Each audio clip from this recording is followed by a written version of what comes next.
Hey friends, I every time I have a an appointment with our therapist, that seems to be the next thing I do a post about. And today's no exception. We had a session today, and it's funny because I Katie sort of deferred to me to decide what we would talk about, and I had really sort of been thinking about some issues we're encountering with Annalise, with our daughter, about around boundaries and around maintaining healthy boundaries and creating the right kind of healthy boundaries and um, managing some impulses from Annalise that are clearly very age appropriate ways of challenging boundaries, but that also, just because they're age appropriate doesn't mean that you don't sort of need to really be conscious about how you deal with them. It's not like, oh, she's just doing her thing and it'll be fine. It's like you do kind of have to manage. The whole point of challenging a boundary in that way is to establish something about the world, about the relationship, etc. So anyway, that's what I thought we were gonna talk about, because that was what was on my mind. But I led into it by sort of talking about something that, excuse me, that I thought was completely unrelated, and which really kind of was unrelated in that we never got to that conversation, but that felt like a smaller thing to me, a thing that I didn't know was going to take much of our was going to be. I didn't even know if it was going to be worth us discussing, but it blossomed into a powerful conversation that led all the way into some of the deepest stuff that I'm dealing with right now in terms of my own kind of like awareness of how I work with my daughter, both as a parent in general and particularly as the parent who is her musical coach, her musical cheerleader, to some extent her teacher, although that's one of the things that came up as potentially something to look at. So where I started, and this is fascinating, was, you'll see why, how weird it is we got there. I started by talking about how my daughter has she's been fascinated recently. She has a fascination with magic, and particularly she has a kind of fascination bordering on fixation on a creature called an alicorn, which is a unicorn with wings. I may have explained this in a previous post. I hear myself having said these words before. But this is not just a unicorn with wings. It's an omnipotent being in her mind. It's an omnipotent being. It's a being that was going to arrive and then be able to do anything she wants it to, like turn anything into anything, give her anything, make anything she wants invisible, make literally omnipotence. I mean, it's like make a wish, alicorn grants the wish. And at some point she got it in her head that she was going to get one for Christmas. And luckily, there's some time before Christmas. But I mentioned this in our therapy appointment because it's something that I have in some ways struggled to know how to engage with. I've struggled to know how do I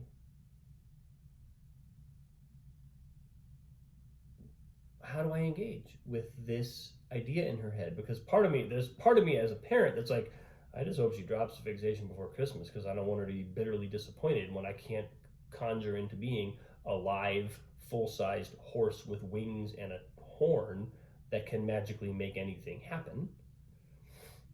And so there's that, which I think is, I know is a silly thing to worry about, but nonetheless, it's like there's that part of me that's like, well, how is this fixation, this what feels like this incredibly powerful desire and this conviction that this magical thing is coming into her life, how does that end without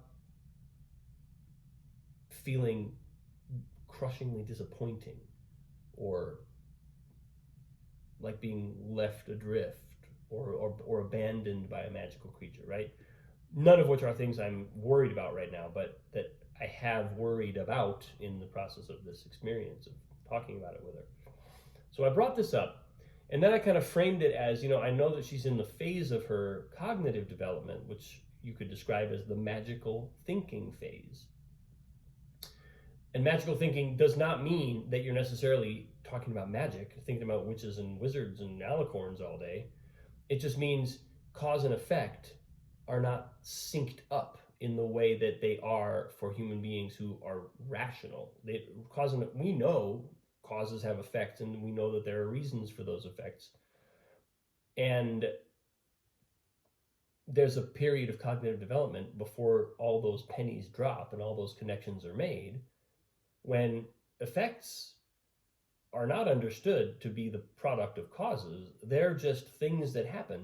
And a lot of times what will happen is the child, the individual, will assume either they are responsible for something happening, or they have no control over something happening, or by wishing something to happen, that it'll happen, by wishing something not to happen, that it'll happen. There's no connection between things happening and the reasons why they actually happen.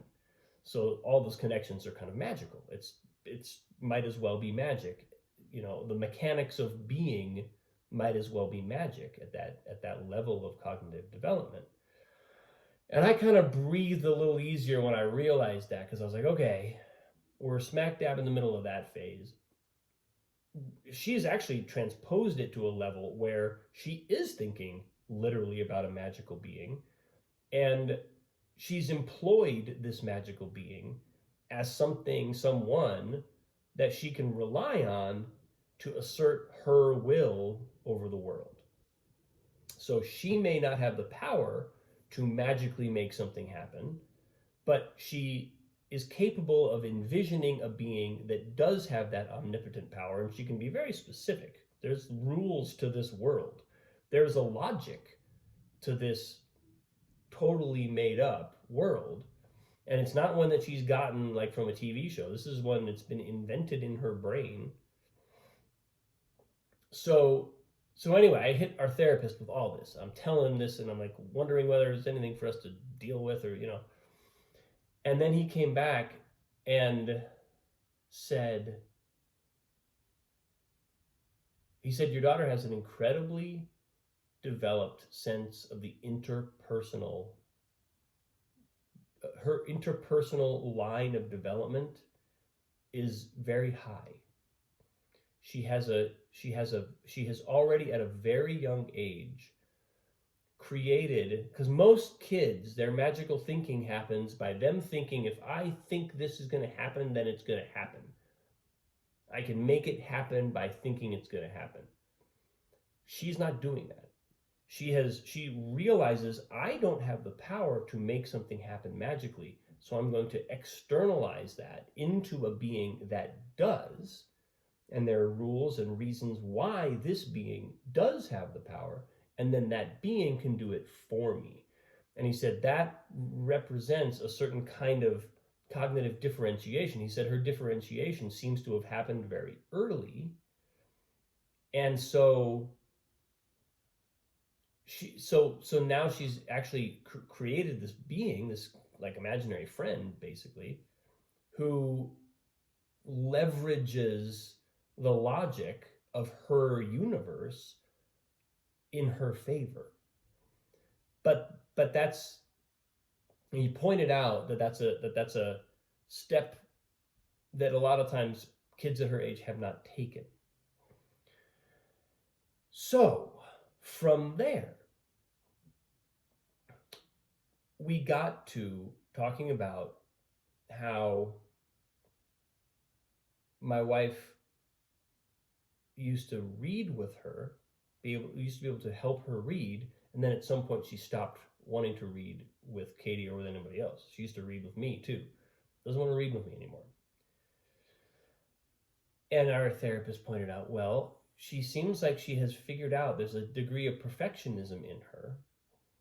And unless she can do it as well as the person she's mirroring off of, and in this case, the adult is the mirror, unless she can perform at the same level as the mirror, she doesn't want to do it because she feels inferior, because she has this sense already of being herself, a separate self in a way, a differentiated self. When you're kind of more fused with the people, or especially your family members that you're with all the time, you don't kind of have that same problem. You're just, it's like drinking, it's like the line is unbroken.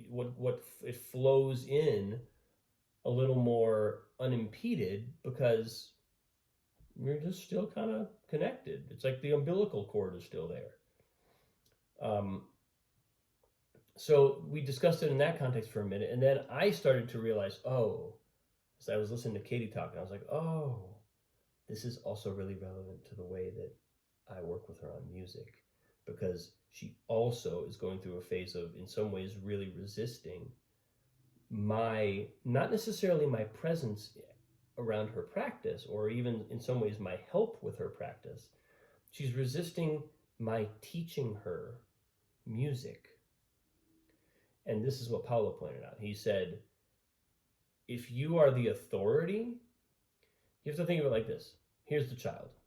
The child is going to mirror off of whatever's around. Whatever person they're in dialogue with is a mirror, and especially parental figures are mirrors. So she sees herself in the mirror. If the mirror is an authority in music, in other words, she's thinking, I'm an undeveloped young musician who has so much left to learn, and here is this person who plays piano all day and is clearly good at music. He's a musician. I'm not. I see myself in that mirror and it's excruciating, and I want to run away. I don't want to be in that room. I don't want to see myself in that mirror. And then my wife pointed out, when she does practice with Annalise, she's not a musician. She doesn't have any idea what Annalise is supposed to be practicing because she hasn't been to any of the lessons. She almost knows nothing about what the practice process is, other than being a decent musician herself and being able to play out the notes of a melody if necessary or whatever. But Annalise has to bring all of the understanding of what this process is about to her. Now she looks in the mirror and she sees somebody who reflects right back to her who she is and where she is. She's now in some ways she becomes the authority, and she sees herself reflecting off somebody who's not a musician, and is able to sort of step into where she is now in a way that affirms her and that grounds her and that empowers her. And so what Paulo said was, the trick is you need to come to the session and not be the authority. You need to be her buddy. You need to be her helper. You need to be on her side, but you need to not be teaching her. And I was like, okay. And my mind was just going like all the million things that you have to learn on violin or just music in general. A lot of it's not violin specific, but some of it is. My mom was like, how can I bring all that into the room and yet not assume the role of instructor or of teacher, which is the one that repels her and makes her start to repel the knowledge.